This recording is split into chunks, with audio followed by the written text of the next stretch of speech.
we got derogatory information from OSINT suggesting that some very, very violent individuals were organizing to come to D.C. And not only were they organizing to come to D.C., but they were these groups, these non-aligned groups were aligning. And so all the red flags went up at that point.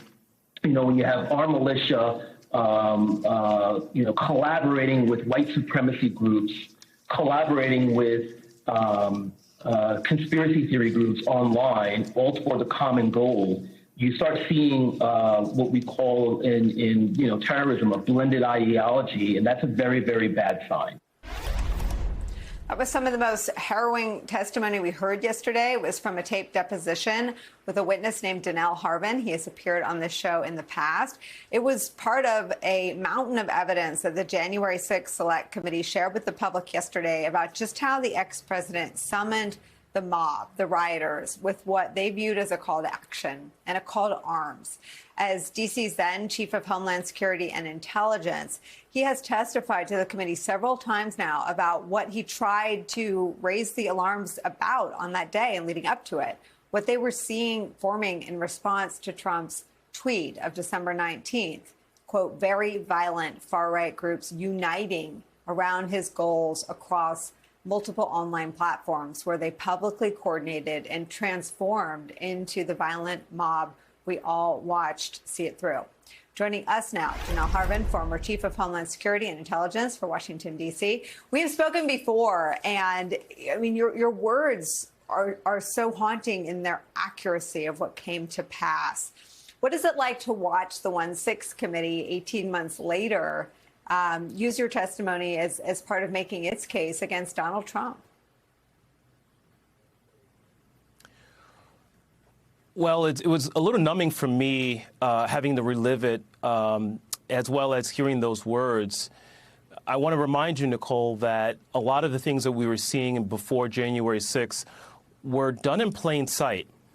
And it didn't dawn on me until yesterday why these individuals weren't trying to hide what they were doing. They thought that what they were doing was a legal action called upon by the president, to be quite honest with you.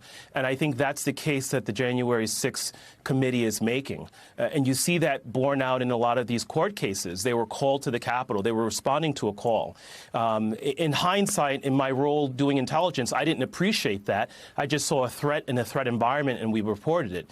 Now, as a witness to all the facts that the January 6th committee is bringing forth, I see it for what it was, and you talked about that in your lead-in. It was a call to arms. They called out the worst and the most violent individuals that we have in this country to descend upon the Capitol on that day.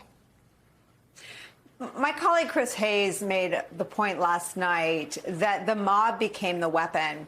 And it reminded me of the after-action analysis after 9/11, where the airplanes became the missiles. Do you see the mob, the combination of the violent extremist groups and the individuals like Stephen Ayers, who testified yesterday, who responded to Trump's tweet and came to Washington to stop the steal in his own testimony? Do you see the mob that way? Were they the weapon that Donald Trump deployed?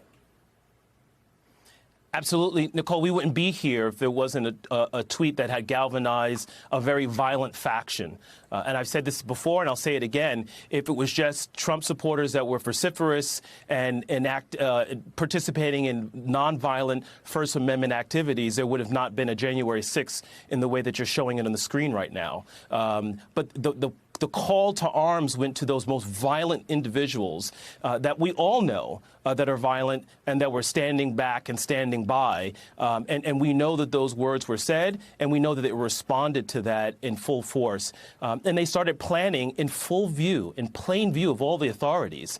They weren't hiding.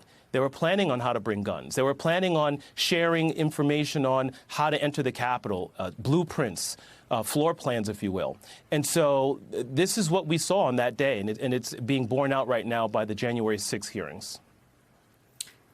When you hear the testimony of Cassidy Hutchinson, who makes clear that Trump knew not just who was there, because as you said, he invited them, but what they were carrying, how they were armed. He was aware that they were AR-15s on individuals in trees. He was informed, according to Cassidy Hutchinson, that they had self-fashioned spears. And he says, take down the mags. They're not going to hurt me. What do you hear as a counterterrorism and homeland security expert? For me, that was probably the most disappointing part of all the testimony. Sitting where we were sitting, watching this unfold, we were hoping that that those in the federal government had done everything they could have done to stop this. After hearing her testimony, it was clear to me that not only was this invited, but it was enabled. And I think that's a sad day for our country, that a sitting president would not do everything within their power to protect all government facilities, as well as the Capitol, and our most precious of democratic processes, which is the peaceful transfer of power. If she says what she says is true, and I have no reason to doubt her, then that was not the case on that day. All Americans can make their own decision, but I've made mine. A lot of us watching the insurrection live, we're searching for some explanation, and almost the brain's adaptive abilities. We're searching frantically to try to understand why what you just said happened, why Trump did nothing. But what the testimony reveals is that he didn't do anything because he liked what was happening. It wasn't an absence of action. It was complicity in the violence. Do you see it that way? I can't tell you what happened within the walls of the White House and of the so-called war room. I would suggest that maybe he didn't not only like what was happening, that individuals may have planned this out, and that's the conspiracy that I believe the committee is drawing to. We'll have to wait to see in the final arguments of what they present. But this was not happenstance.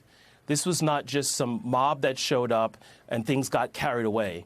This was planned in advance. The information was there for everyone to see. The intelligence was there. The question is, why was it not stopped? And that's what we're all looking forward to hearing.